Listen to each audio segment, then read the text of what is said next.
বন্ধুরা তোমরা সবাই কেমন আছো? আশা করি খুব ভালো আছো আর আমিও খুব ভালো আছি। আজকে বেশি কথা বলবো না, আজকে এক সুন্দর ভিডিও নিয়ে তোমাদের সামনে হাজির হয়েছি। আজকে যদি ভিডিওটা স্কিপ না করে দেখো, অবশ্যই সবারই কপালে এই দর্শন হবে নাগলীলা। তো অবশ্যই কিন্তু ভিডিওটা সবাই চ্যানেলটি সাবস্ক্রাইব করে সবাইকে শেয়ার করে দিও, যাতে সবাই দেখতে পাও। এটা দেখা কিন্তু সৌভাগ্য সবার হয় না। আজকে তোমাদের দাদাভাইয়ের জন্যই কিন্তু এই সৌভাগ্যটা হয়েছে, কারণ ও দেখার সময় কিন্তু ক্যামেরা করেছিল।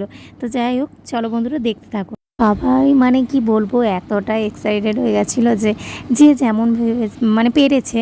কেউ দুধ দিয়েছে, কেউ মানে ওই টাইমে মানে অনেকের ধারণা যে জামা কাপড় মানে একটু টাচ করলে নাকি সংসারে মঙ্গল হয়। তো সেরকম অনেকেই ওড়না গামছা এগুলো কিন্তু দিয়েছে।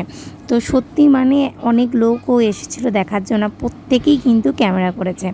তো যাই হোক বন্ধুরা, যদি আজকে ভিডিও তোমাদের এতটুকু ভালো লেগে থাকে এই দৃশ্য, অবশ্যই কিন্তু কমেন্ট আর চ্যানেলটি সাবস্ক্রাইব করে রেখো, যাতে নিত্য নতুন ভিডিও তোমাদের সামনে আমি দিতে পারি। তো বন্ধুরা, আজকে ভিডিও এই পর্যন্তই। যদি ভালো লাগে সবাই কিন্তু চ্যানেলটি সাবস্ক্রাইব করে রেখো। সবাইকে টাটা, ভালো থেকো, সুস্থ থেকো। আর আশা রাখছি আজকে ভিডিও দেখার পর তোমাদেরও জীবনে কোনো নতুন এক সুখবর আসবেই।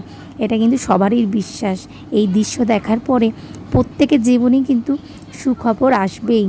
তোমরাও দেখো, তোমাদেরও আসবে, কারণ এটা আজকের কথা নয়, এটা খোনার বচন। যারা মানো তাদের জন্য বললাম। অনেকেই হয়তো এটা জানো না, যারা জানো না আমি তাদের উদ্দেশ্যে বলছি না, তবে যারা জানো না তাদেরকে একটা কথাই বলবো, বিশ্বাস রেখো, ঠিক ফল পাবে।